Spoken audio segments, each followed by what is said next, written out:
Ramasamy sir, இங்கே தொடர்ந்து பார்த்துட்டு இருக்கீங்க. ராமதாஸுடைய செய்தியாளர் சந்திப்புக்கு பிறகு அன்புமணி தொடர்ந்து பாமக நிர்வாகிகளை சந்தித்து ஆலோசனை கூட்டங்களை மேற்கொண்டு வருகிறாரு. அப்போ முழுக்க முழுக்க அந்த செய்தியாளர் சந்திப்புக்கு பிறகு அன்புமணியுடைய செயல்பாடுகள் பார்க்கும்போது நான் தான் தலைவர் அப்படின்னு இதுவரையிலும் சுதந்திரமாக செயல்பட முடியவில்லை, இனி நான் சுதந்திரமாக இருக்கின்றேன் அப்படிங்கிற மாதிரி சொல்லிட்டு இருக்காரு. அப்போ முழுக்க முழுக்க அவர் கட்சியை தன் கட்டுப்பாட்டுக்குள் கொண்டு வருவதற்கான திட்டத்தை அவர் கையில் எடுத்துக்கிறார் அப்படிங்கிறது பார்க்கலாமா? அவரு ராமதாஸ் அவர்கள் கையில எடுத்துக்கிட்டாரு அப்படிங்கிறத காட்டிலும் கடந்த வாரம் அவர் ஐயா நம்ம ராமதாஸ் ஐயா அவர்கள் மாவட்ட செயலாளருடைய கூட்டத்தை கூட்டும் பொழுது வந்தவங்களோட 13 பேர் என்னமோ தான் வந்திருந்தாங்க. மீதி யாரையுமே வர வேணான்னு சொல்லிட்டாரு அப்படின்னு ஐயா ராமதாஸ் அவர்களே சொல்றாரு.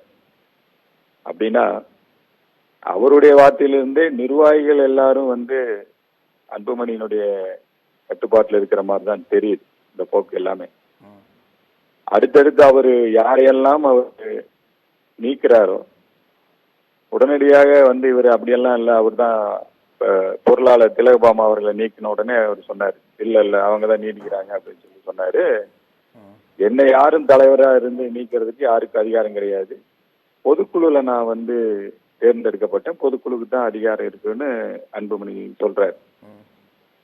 ஆனா அதாவது அன்புமணியினுடைய கட்டுப்பாட்டுல நிர்வாகிகளும் மற்ற அடுத்து வரக்கூடிய இளைய தலைமுறை அந்த கட்சி உறுப்பினர் எல்லாருமே இருக்கிற மாதிரியான தோரணைகள் இருந்தாலும் இவரை தலைவரா நியமனம் பண்ணது டாக்டர் ஐயா தான். சரி, ஆமா, ஒண்ணு பொதுக்குழு எல்லாம் ஒண்ணு நியமனம் பண்ணல, அவரை அறிவிச்சது தான். அதுக்காக அவர் பல தியாகங்கள்லாம் பண்ணியிருக்காரு. அதாவது போற போக்குல அன்புமணியின் பக்கம் அதிகமான இந்த கட்சியை டேக் ஓவர் பண்றதுக்கான சாயல்கள் தான் அதிகமா தென்படுதே ஒழிய குடும்ப உறுப்பினர்களே யாரும் ஐயா ராமதாஸினுடைய கட்டுப்பாட்டுல இல்ல, அவருக்கு ஆதரவா இல்லை அப்படிங்கிற மாதிரி தான் நேரடியா போயிட்டு நீங்க கொஞ்சம் முதிர்ச்சி அடைஞ்சிச்சு, அதாவது அவருடைய செயல்பாட்டு முடியாது, வயோதிகம், நீங்க தான் ஆரம்பிச்சீங்க, அதுல எல்லாம் இன்னும் மாற்று கருத்து கிடையாது, நீங்க தான் நிறுவன தலைவர், அனைத்து அதிகாரமும் அரசியல் நிலைப்பாடு உங்களுக்கு தான் தெரியும், இருந்தாலும் நீண்ட நெடிய காலத்துக்கு கட்சியை எடுத்துட்டு போகணும் அப்படிங்கிறப்ப அன்புமணிக்கிட்டே நீங்க பொறுப்பை கொடுத்தோம் அப்படிங்கிற மாதிரிதான் செய்திகள் எல்லாம் நம்மளால பார்க்க முடியுது. அதை தொடர்ந்து அவர் அன்புமணிக்கு யாரெல்லாம் இடையூறு இருக்காங்களோ அந்த திலீபனா அவருடைய அக்கா, அவருடைய மகன் வழி பேரன், அத இளைஞரணி முகுந்தன் அவரை அவராகவே நீக்கிறாங்க, அவரே விலகிறார். அப்படிங்கிறப்ப வெளிப்படையா ராமதாஸ் அவர்கள் இந்த மாதிரியான விமர்சனம் நம்ம பண்ணாம குறைச்சிருந்துக்கலாம் வெளியே. அதாவது ஆயிரங்கள் இருந்தாலும், அதாவது ராமதாஸ் அவனுடைய அறிவிப்பும் இந்த அன்புமணி மேல இருக்கிற குற்றச்சாட்டும் நாளைக்கு தனிச்சு நீங்க அன்புமணி டேக் ஓவர் பண்ணா கூட அரசியல சஸ்டைன் பண்றதுக்கு கொஞ்சம் கஷ்டம். நீங்க அரசியல் வாக்கு அப்படிங்கிறப்ப ராமதாஸ் ஐயா அவர்களை நம்ம ஒதுக்கிட முடியாது. ஆனா அடுத்த கட்டம் நீண்ட நெடிய காலத்துக்கு நிர்வாகிகளை வழிவகுத்துட்டு எடுத்துக்கொண்டு போறத அன்புமணியை நம்ம தவிர்க்க முடியாது.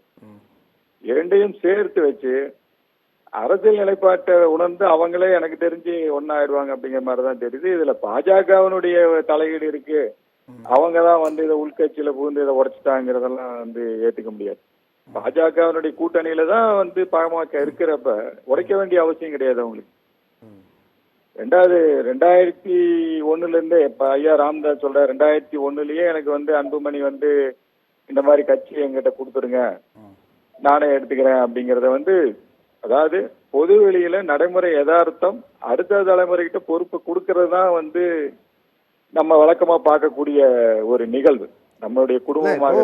இந்த கேள்வி எங்க எழுது அப்படின்னா, அடுத்த தலைமுறையிடம் கட்சி ஒப்படைப்பது அப்படிங்கிறது நடைமுறை தான், அதுதான் சரியான ஒரு முடிவு அப்படிங்கிறது சொல்றது மாற்று கருத்து இல்லை. ஆனா அந்த கட்சி ஒப்படைக்கக்கூடியதற்கான காரணம் அப்படிங்கிறது இன்னும் அந்த கட்சியை மேற்கொண்டு வளர்த்து கொண்டு போகணும் அப்படிங்கிறத நோக்கமா இருக்கும் யாருக்கா இருந்தாலும்.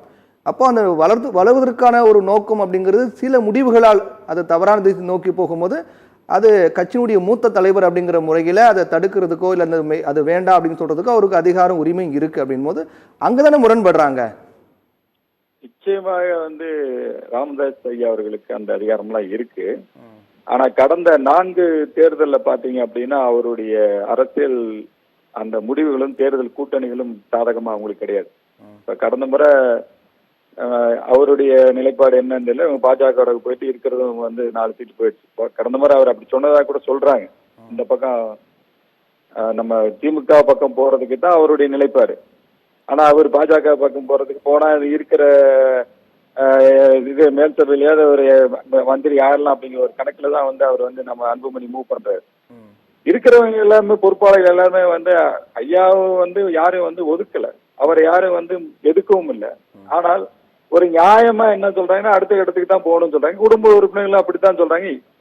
அன்பு ராமதாஸ் அவர்களுடைய எண்ணமே வந்து அடுத்த, அதாவது பொதுக்குழு அடுத்த கட்ட செயல்பாடு வேற யாரையும் தலைவரா போடலையே, ராமதாஸ் தான் இப்ப அன்புமணி தானே போட்டிருக்காரு. அப்படிங்கிறப்ப அவரை தான் விருப்பப்பட்டு போட்டிருக்க பொழுது இவர் கொஞ்சம் அவசரப்படுறாரு. அன்புமணி கொஞ்சம் பொறுமையா இருந்தா எல்லாமே அவரு கட்டுப்பாட்டுக்கு தான் வரப்போகுது, அவருடைய கட்சி தான், அது வேற யாரும் தலையெடுக்க முடியாதுங்க. அப்படிங்கிறப்ப அன்புமணி பொறுமையா இருக்கலாம். இதுல பாஜகனுடைய இடையே உள்ள இருக்கு அப்படிங்கறத வந்து ஏற்றுக்க. இப்ப பொதுவாகவே சிவசேனாவை இது பண்ணிட்டாங்க, பால் தாக்கரே, சிசோடியா, இது எல்லாத்தையும் பாத்தீங்கன்னா அஜித் பவார், சரத்பவாருடைய இந்த அத்தனை அரசியல் இந்தியாவில் இருக்கக்கூடிய மாநில கட்சிகளை பலகீனப்படுத்துது பாஜகன்னு ஒரு குற்றச்சாட்டு இருந்தாலும் அவங்க நிலைப்பாடு, அவங்களுடைய தனித்துவத்தை யாரும் வந்து விட்டுறக்கூடாது. அந்த மாதிரி வேலைகளை பாஜக செய்யுது அப்படிங்கறதெல்லாம் இல்லை. அவங்க வந்து திமுக கூட தான் உடைக்கிறதுக்கு அவங்க முயற்சி பண்ணுவாங்க. அரசியல்னாலே அதுதானே.